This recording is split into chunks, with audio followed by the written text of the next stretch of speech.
It is quite appealing to see how Hispanism has become more mainstream from Alaska to Patagonia in the last lustrum. For the Hispanic people, it is a set of technologies to reunify the American continent, and for non-Hispanics, it is a route to distance oneself from the crimes certain people committed against Christianity and humanity. Hispanism not only solves the root of the problem that has decayed traditional America for the last 2 centuries, that being the loss of Hispanic sovereignty over the American continent, but also addresses other problems from certain people whose pseudo-religion was created to attack Christianity and Hispanicity. One example is how a series of continental economic engines will ensure full employment and independence from foreign entanglements. Another example is how Christianity as a technology would erase the manufactured racial and sexual complexes that Freemasons, Protestants, and other people brought into the American continent.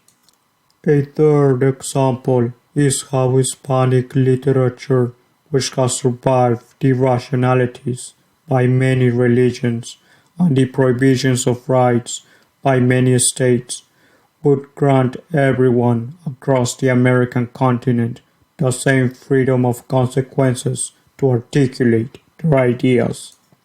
Most of the problems the American continent has suffered over the last 2 centuries stem from regressive political movements to attack Hispanicity. One such movement was the necrotic Enlightenment, which masqueraded as an intellectual movement, like Protestantism masqueraded as a religious one. However, there exists a minority of problems which are more anthropological in essence. These problems are the children spawned by those racist, anti-Hispanic, contrarian movements.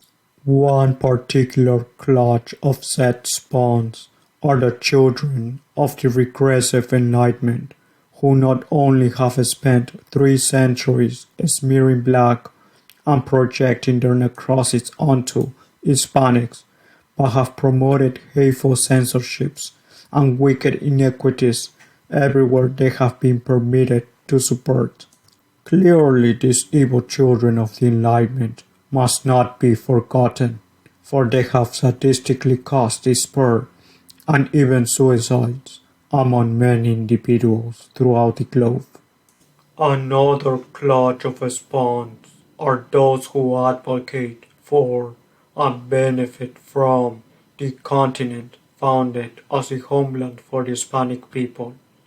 These spawns must at some point reciprocate with responsibilities towards the children of Santiago and not genocidally redouble with Protestantized extermination camps. Tragically, the enemies of the Hispanic Empire built dozens of extermination camps throughout the American continent known as nations, with intention to accomplish the genocides they had inscribed.